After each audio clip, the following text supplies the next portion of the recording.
고을원님을 비판하던 욕바위. 최정철 칼럼니스트. 조선시대의 언론은 매우 자유로웠던 모양이다. 고을원님을 눈앞에 둔 채 직접 비판하고 심지어 욕까지 했을 정도이니 말이다. 강원도 원주시 지정면 안창리에 월운동 마을이 있다. 달이 뜨면 제일 먼저 보이는 곳이라 하여 월운이라고 이름 지었다는 해석은 훗날 억지로 갖다 붙인 것이고, 그 시원은 조선시대에 붙여진 언론리가 된다. 언론리. 언론리가 어문 변화를 거쳐 어른이와 같이 우리말 발음으로 오랫동안 불리다가 한자 표기가 필요해지면서 비슷한 발음을 쫓아 월운을 취한 것이라 한다.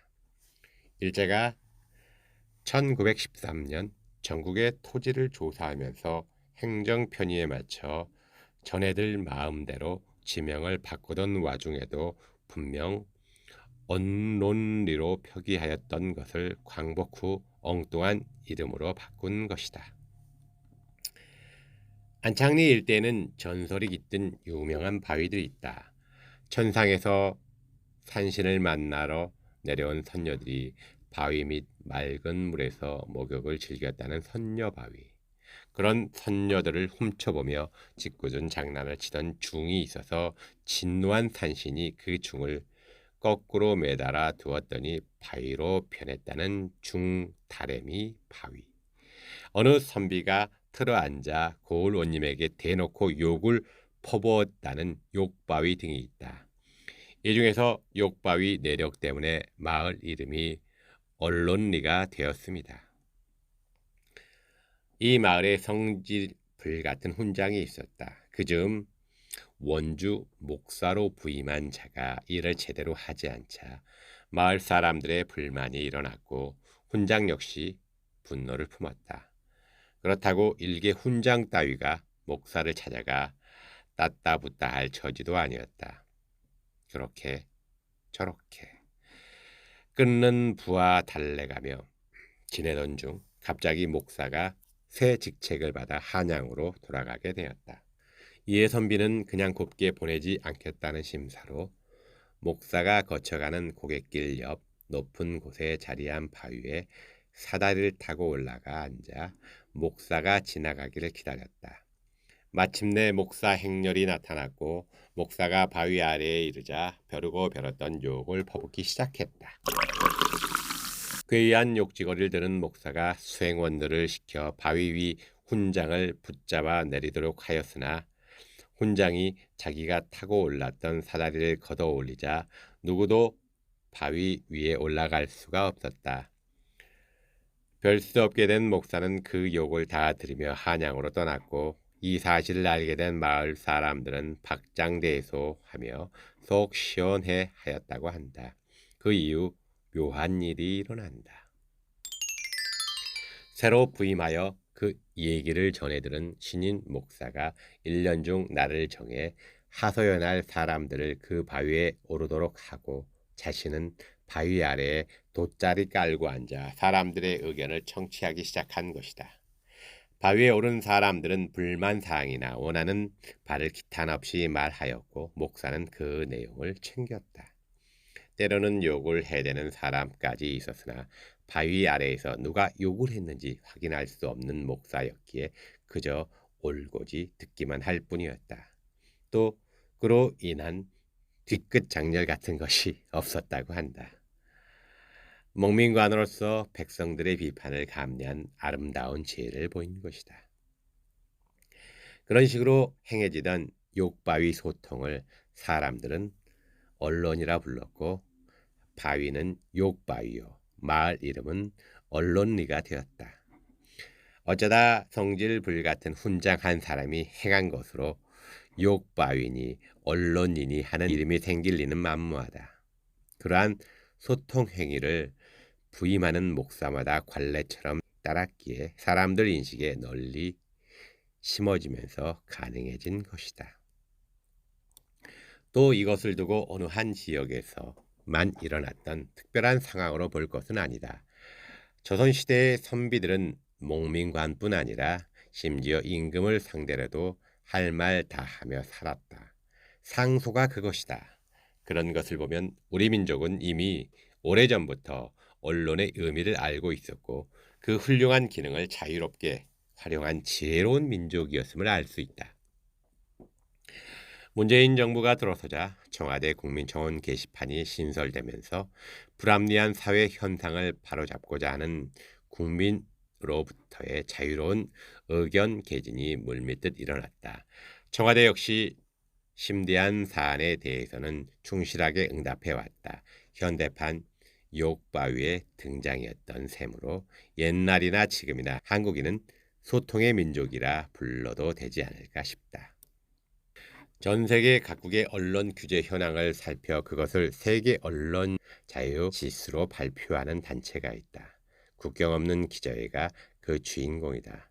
이 단체의 조사 발표에 의하면 한국의 언론 자유 지수는 노무현 정부 시절 전 세계 31위라는 최고 순위를 찍더니 이명박 정부 때부터 하향, 박근혜 정부에 이르러서는 70위까지 곤두박질 쳤다. 그랬던 것이 문재인 정부가 들어서면서 63위를 찍고 그 다음 해부터 43위, 41위를 거치더니 2021년인 작년에는 42위 순위를 기록하였다. 이 수치는 43위 대만, 67위 일본, 177위 중국을 뛰어넘는 아시아 1위를 보여주는 것이요. 44위 미국도 능가하고 있음을 보여주고 있다. 우파 정부 때는 언론 자유 지수가 70위권이었을 정도로 언론 규제를 받았고 좌파 정부가 들어섰을 때는 42위라는 언론 자유를 구가하고 있음을 알 수 있다. 그런데도 이른바 3대 메이저급 언론사를 중심으로 이에 부하 뇌동하는 일부 언론사들이 한국 언론은 여전히 재갈을 물리고 있다는 억지 주장을 내고 있다. 그 이유야 전애들의 정치 성향 때문이지 다른 이유는 없다. 언론이 정치 성향을 띈다는 것은 정론으로서의 철학을 외면하는 것이 된다. 그들은 현재의 정부를 좌파 정부라 지목하고는 극우 성향을 보란듯이 드러내며 언제나 비난 일색에 편향된 기사를 게재할 뿐이다. 심지어 사실 확인도 하지 않은 채 아니면 말고식의 가짜 기사를 마구잡이로 남발하기도 한다. 기사의 영어인 뉴스의 어원을 따지다 보면 북, 동, 서, 남을 취합하며 뉴스요. 동서남북은 온 세상의 소식을 알리는 것뿐 아니라 언론으로서의 관점을 어느 한 곳에만 머물지 않도록 사방을 잘 돌아보며 균형을 지키라는 의미가 있음을 알 수 있다. 그러나 언론사가 되어 정치적 성향을 띈다는 것부터 뉴스가 지향하는 것을 내팽개치는 것이요. 가짜 기사를 만들어내는 범법 행위까지 머뭇거림 없이 저지르고 있다.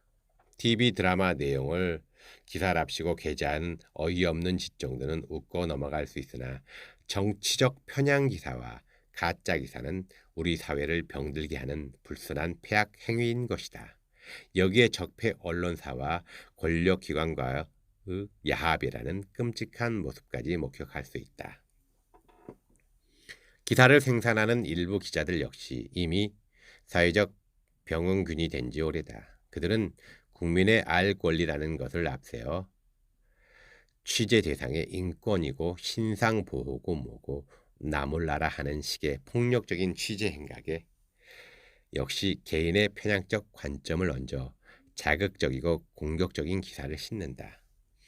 중앙을 떠나 지역에서는 기회 있을 때마다 표 관리에 신경 써야 하는 지자체 선출직을 압박, 부당한 대우를 요구하는 1인 인터넷 언론사 기자들도 질비하다.